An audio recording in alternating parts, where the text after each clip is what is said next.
Hola, hola, buenas tardes, damas y caballeros. Bienvenidos una vez más. Esto es Deportes Telesur. Ya estamos listos y prestos para revisar lo que es nuestra actualidad deportiva y obviamente comenzar con lo más destacado de hoy, nuestros titulares. Continúan las acciones de los Juegos Olímpicos de Invierno Milano Cortina 2026, donde Noruega logró récord histórico de medallas de oro. Lanús y Flamengo inician este jueves la disputa de la Recopa Sudamericana 2026. Bruce Meyer fue nombrado como director ejecutivo interino de la Asociación de Jugadores de las Grandes Ligas. Con esto y mucho más, comenzamos Deportes Telesur.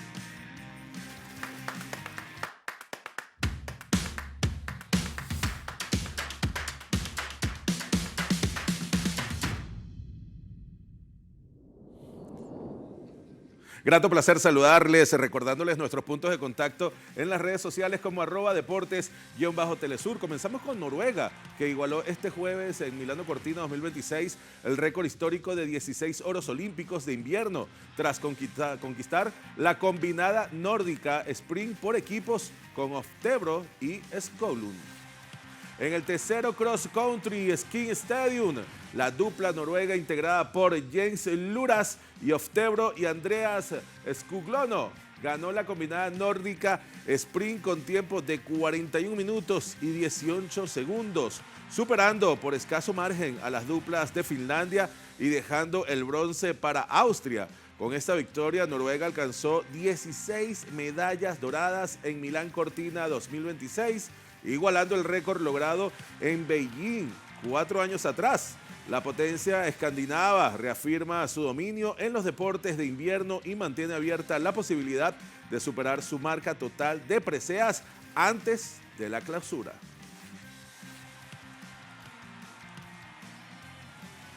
El español Oriol Cardona logró una medalla de oro histórica en la prueba de sprint de esquí de montaña en los Juegos Olímpicos de Invierno de este año 2026.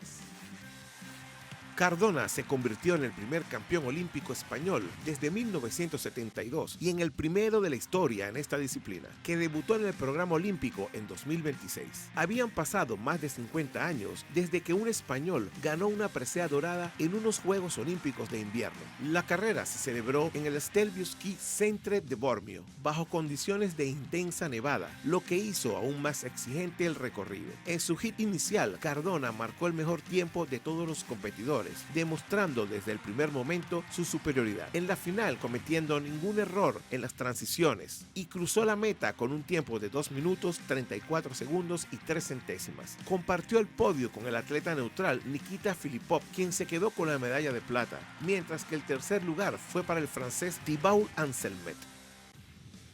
En otras informaciones, Rusia reafirmó este jueves que el deporte no debe convertirse en víctima de la política, defendiendo la participación plena de sus atletas en competiciones internacionales bajo su bandera e himnos nacionales. El portavoz presidencial, Dmitry Peskov, subrayó en Moscú que el deporte debe permanecer libre de presiones políticas, rechazando así las declaraciones de funcionarios ucranianos formuladas esta semana, las cuales cuestionaron la presencia de atletas rusos y bielorrusos en los Juegos Paralímpicos. Por ello, Peskov insistió en que las competiciones son espacios deportivos y no carreras políticas, defendiendo el derecho de los atletas a competir bajo sus símbolos originarios. Recordemos que la delegación rusa se encuentra integrada por 23 deportistas y los paratletas participarán en esquí alpino, esquí de fondo y snowboard en la justa de Milán y Cortina d'Ampezzo en marzo de 2026. Por su parte, el Comité Olímpico Ecuatoriano confirmó la participación del país en los Juegos Sudamericanos de la Juventud Panamá 2026. A través de una rueda de prensa, el presidente del Comité Olímpico Ecuatoriano, Jorge Delgado Pachana, confirmó la presencia de Ecuador en la 4ª edición de esta justa deportiva juvenil. El máximo representante del organismo afirmó que se realizaron las gestiones necesarias para garantizar la representación nacional en este importante evento. Ecuador participará en 17 de los 22 deportes que estarán en competencia, La delegación tendrá también presencia en disciplinas como tiro con arco, karate, triatlón, tenis de mesa, ciclismo, natación y levantamiento de pesas, entre otras. La justa se llevará a cabo del 12 al 25 de abril.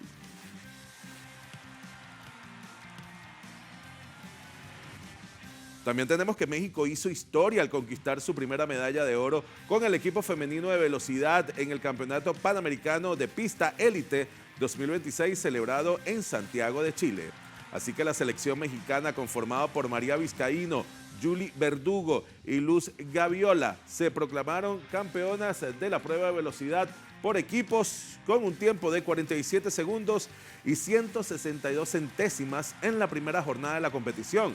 Las mexicanas superaron por un segundo a las velocistas colombianas, quienes se quedaron con la medalla de plata, y las estadounidenses completaron el podio llevándose el bronce. Con este triunfo dorado, México lidera el medallero de la jornada inaugural y suma puntos para la clasificación a los Juegos Olímpicos de Los Ángeles 2028.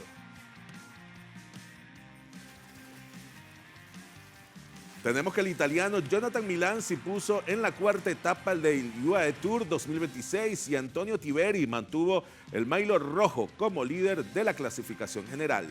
Así que con un tiempo de 4 horas, 3 minutos y 6 segundos, Jonathan Milán dominó esta cuarta etapa superando al británico Ethan Vernon, quien llegó de segundo, y a su hermano Matteo Milán, quien culminó de tercero, para completar el podio del día. Tras esta prueba de 182 kilómetros, el italiano Antonio Tiberi conservó su liderato en el primer lugar de la general con 21 segundos de ventaja sobre el mexicano Isaac del Toro.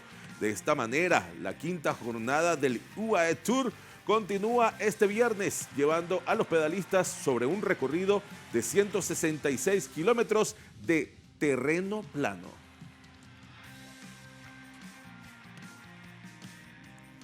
Vamos a ir a una breve pausa, pero primero quiero dejarlos con un material de Tina, la mascota de los Juegos Olímpicos de Invierno 2026, quien recibió a Ayo, la mascota de los Juegos de la Juventud de Dakar 2026, en la Plaza del Duomo de Milán, donde compartieron con los fanáticos. Veamos.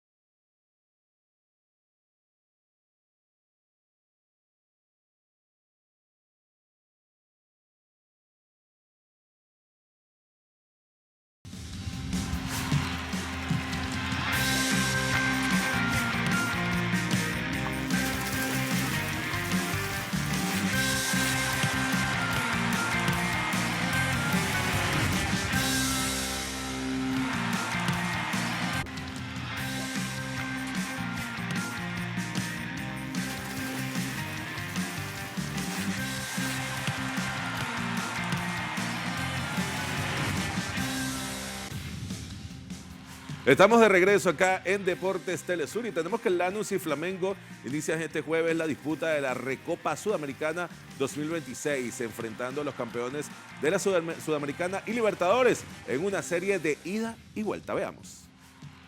A las 21:30 horas de Argentina, la Fortaleza de Lanús será escenario del primer encuentro de la Recopa Sudamericana 2026, donde el conjunto argentino recibirá al Flamengo, campeón de la Libertadores. El duelo marcará el inicio de una serie que se definirá en el mítico Maracaná de Río de Janeiro, con la expectativa de consolidar la supremacía continental. La Recopa enfrenta cada año a los monarcas de ambos torneos, y en esta edición el cruce entre argentinos y brasileños promete intensidad, rivalidad histórica y un nuevo capítulo en la tradición sudamericana.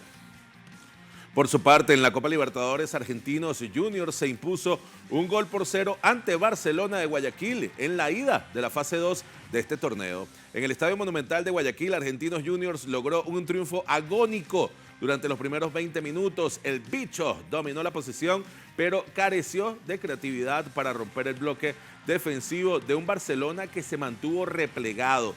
El complemento trajo más dinamismo para lo de la paternal. Sin embargo, el panorama se complicó a los 19 minutos con la expulsión de Francisco Álvarez, pese al asedio local y a las intervenciones claves para el arquero Brian Cortés. Argentinos Junior golpeó en el momento justo, al minuto 90+1 con un gol de Diego Porcel para el 1-0 definitivo. Con este resultado, los argentinos se van con ventaja al partido de vuelta, que será en el estadio Diego Armando Maradona de Buenos Aires el próximo 25 de febrero.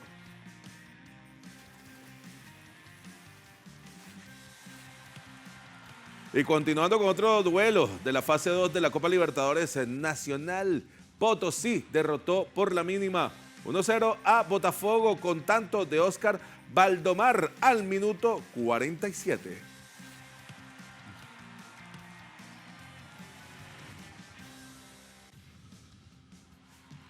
Y continúa la emoción del Campeonato Sudamericano de Fútbol Femenino Sub-20 con el encuentro entre Venezuela y Paraguay. En el Estadio Carfen de Paraguay se está llevando a cabo en estos momentos el enfrentamiento correspondiente a la fase final, hexagonal final del torneo entre venezolanas y paraguayas. Recordemos que la fase final inició este lunes, que pasó, 16 de febrero, y terminará el próximo sábado 28, donde los 4 primeros de la ronda clasifican por Conmebol, lo que sería al Mundial de esta categoría.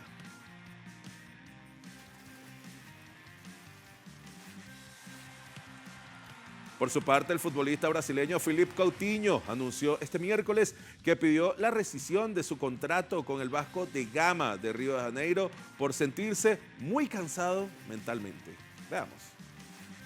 El centrocampista de 33 años señaló en un comunicado que fue una de las decisiones más importantes de su vida el volver a vestir la camiseta del club carioca, en cuyas categorías inferiores se formó y al que regresó en 2024 tras pasar por equipos como el Barcelona y el Liverpool. Sin embargo, Coutinho, quien ha sido blanco de críticas de la afición por su desempeño y fue abuchado en el último partido, dijo que es el momento de dar un paso atrás y cerrar su ciclo con el Vasco. El brasileño tenía contrato con el equipo hasta junio de este año y ya había iniciado conversaciones para renovarlo, por lo que el pedido de rescisión agarró por sorpresa a la cúpula del club. En 2025, Coutinho fue clave para ayudar al equipo a alcanzar la final de la Copa de Brasil, que perdió frente al Corinthians. También tenemos que la Real Federación Española de Fútbol confirmó que la gran final de la Copa del Rey de esta temporada 2025-2026 se va a celebrar en el estadio de La Caturja el próximo sábado 18 de abril. Así que el organismo decidió adelantar el encuentro una semana respecto a la fecha prevista originalmente, que era para el 25 de abril. El motivo principal es evitar el colapso logístico en la región, ya que la fecha anterior coincidía con el inicio de la Feria de Abril en Sevilla y el Gran Premio de España de la MotoGP en Jerez. 2 eventos de alta escala internacional que habrían complicado la seguridad y el alojamiento en la ciudad. La jornada del 18 de abril será intensa para el fútbol español antes de la final masculina. La selección española femenina se enfrentará a Ucrania en un partido clave para la clasificación del Mundial 2027. A falta de lo que se disputen los partidos de vuelta, el torneo ya se perfila a sus favoritos. Tras unos resultados de ida sorprendentes, el Atlético de Madrid lidera con una ventaja de 4-0 sobre el Barcelona, mientras que la Real Sociedad aventaja 1-0 al Athletic.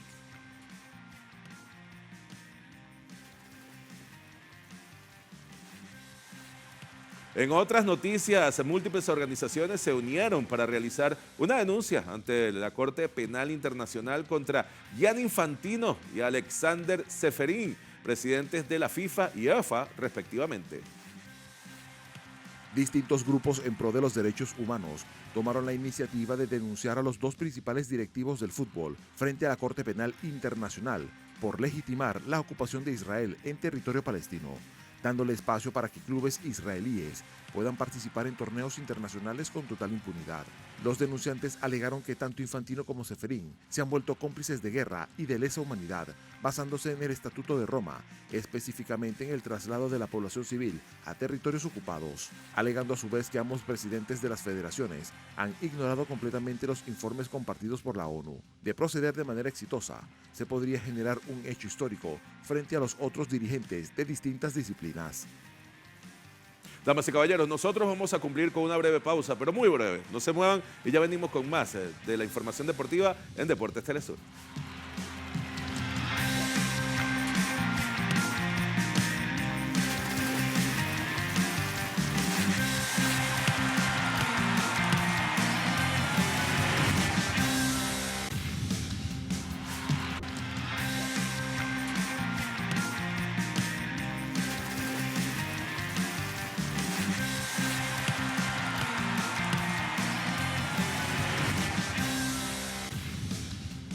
Estamos de regreso acá en Deportes Telesur con toda la información deportiva. Pasamos ahora con Bruce Meyer, que fue nombrado como director ejecutivo interino de la Asociación de Jugadores de las Grandes Ligas tras la denuncia de Torrey Clark. Meyer se unió a la Asociación de Jugadores de la MLB como alto director de negociación colectiva y asuntos legales en el año 2018 y luego estuvo a cargo como subdirector ejecutivo desde 2022 hasta este miércoles, que fue elegido por unanimidad como director ejecutivo interino. Esto debido a que su antecesor, Tony Clark, renunció el día martes luego de más de una década al frente del sindicato. Meyer ha sido un miembro importante en los procesos laborales anteriores, por lo cual su experiencia en negociaciones colectivas de la MLB es un factor decisivo para mantener la estabilidad de la organización.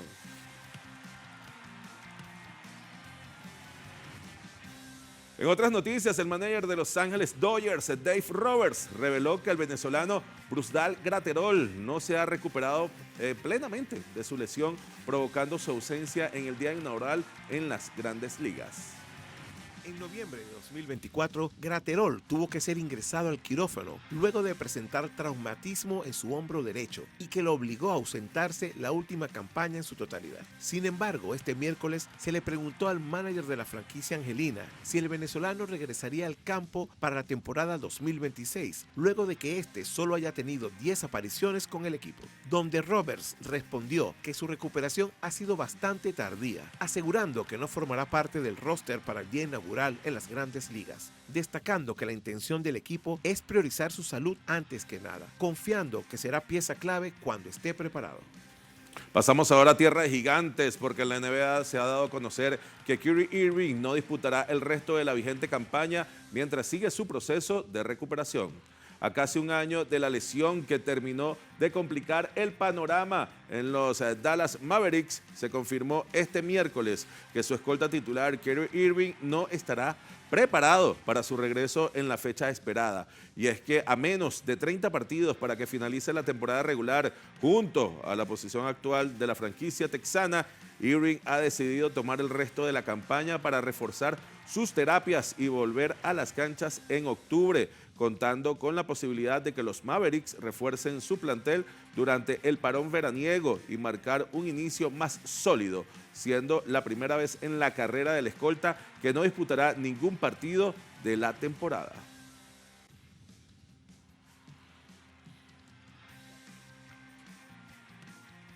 Y este miércoles se dio el abanderamiento de la Selección Nacional de Cuba, que competirá en la segunda ventana clasificatoria a la Copa Mundial de Baloncesto de la FIBA de Qatar 2027.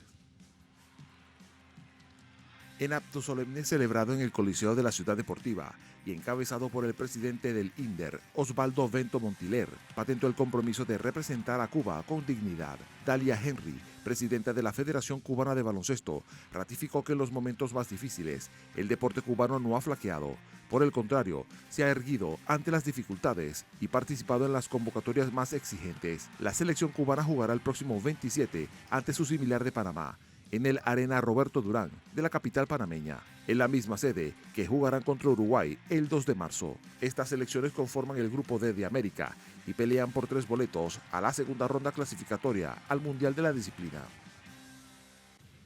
Ahora encendemos los motores, y es que la categoría de la MotoGP anunció que el circuito urbano de Adelaida será sede del Gran Premio de Australia a partir del año 2027. Así que luego de varios años donde el circuito ubicado en el Phillip Island ha sido escenario de la competición, los directivos han decidido no renovar el contrato con los organizadores, trasladando la competición a la región de Adelaida, llegando a un acuerdo por 6 temporadas que finalizarán en 2032, destacando que por primera vez en su historia moderna, la categoría correrá en un circuito urbano, el cual cuenta con 4.195 metros, con 18 curvas y alcanzando los 340 kilómetros por hora. Sin embargo, el trazado deberá someterse a distintas remodelaciones para cumplir con la normativa de seguridad.